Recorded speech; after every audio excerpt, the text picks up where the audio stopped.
And I am reminded on this holy day of the sad story of Kitty Genovese. As you all may remember, a long time ago, almost 30 years ago, this poor soul cried out for help time and time again, but no person answered her calls. Though many saw, no one so much as called the police. They all just watched as Kitty was being stabbed to death in broad daylight. They watched as her assailant walked away. Now, we must all fear evil men. But there is another kind of evil which we must fear most, and that is the indifference of good men. Hey. Please, someone help me! You're not like that! Please, someone help me! You're not like that! Please! Still no response. Go away. You hear me? Don't ever go. The indifference of good men. You think that someone else will take the blame, someone else will take the responsibility?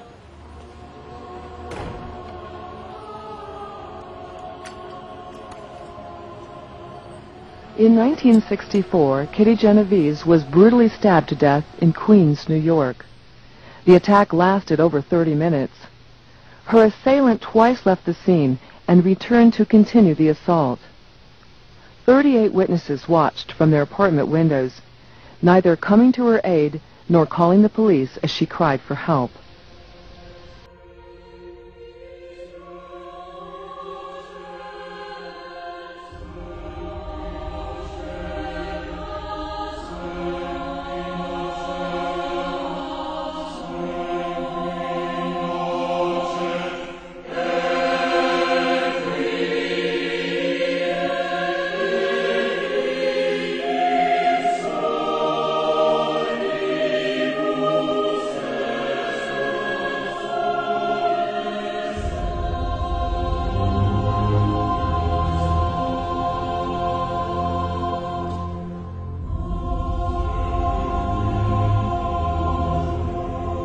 Police say he was a good Samaritan.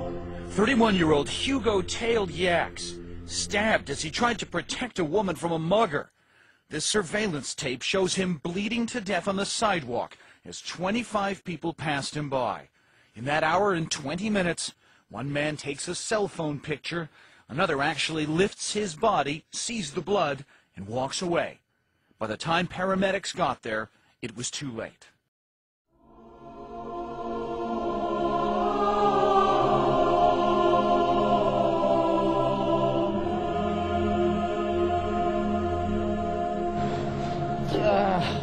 Peter's now having the same problem. This time, we've swapped his suit for casual clothes. He's not drunk, and we've asked him to act like he's in pain. Help! Help! Help me! Please, somebody! Help me! Help me, somebody! Please help me! Help me! Help me! Help me! Please, somebody help me!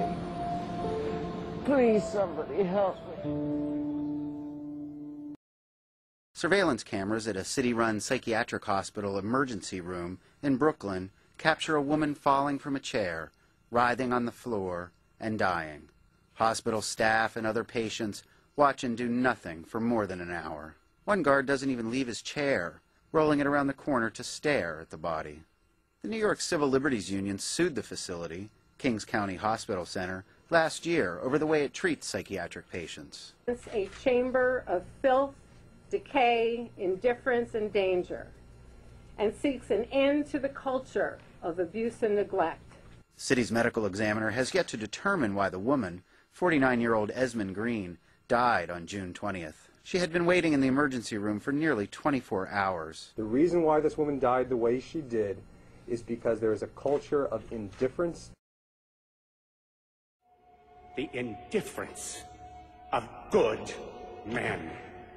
I got onto the tube and sat opposite a guy who threatened me. He'd obviously been sleeping rough and had problems, but he was quite verbally abusive. Yeah, I was with a group of mates one day.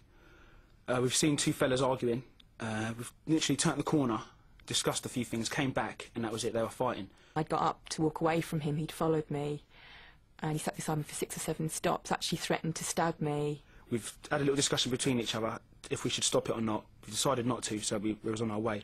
And I was looking at the other passengers and looking at the guard on the carriage, hoping that somebody would help me.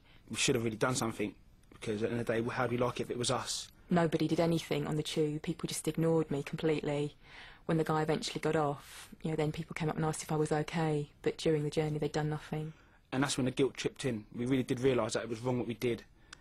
How'd you do it? How'd you feel when someone's beating 10 times out of someone? I mean, it could have been me, you, anyone, but deep down we bottled it.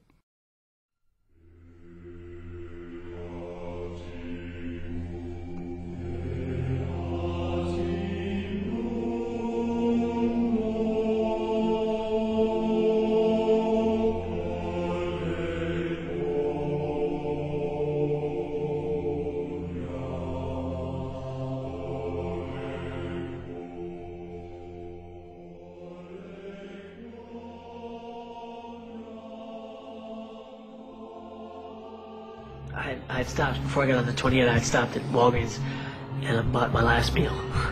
Starburst and Skittles. And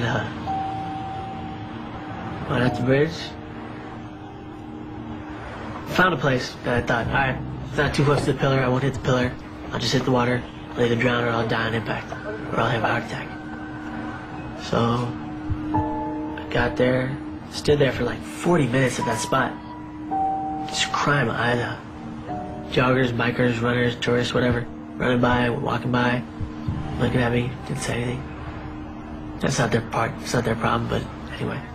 And this woman, she came up to me and she said, in a German accent, I think it was a German accent, she said, "Will you take my picture?" I was like, your picture? Woman, I'm gonna kill myself. What is wrong with you? You can't see the tears pouring out my face, but she couldn't. She was on her own hype. So I took the camera, took her picture, said, "Miss, have a nice day." Turned back to the traffic, turned to the bay, said, "Fuck it, nobody cares." Pardon my French. And I hurled over the bridge. This woman, for instance, has clearly spotted Ruth, but she conforms to the rule and does nothing. You all right? You all right? Watch what happens, though, when someone else helps. You all right? You sure? She suddenly finds herself in a different group with a new rule: to help. She don't look well, does she? You all right? Yeah. What's you up? First I thought she was dead.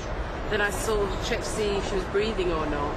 And I looked around and I couldn't believe that no one had noticed her, because there was a bloke sat there just absorbed in reading a newspaper. And that is the indifference of good men.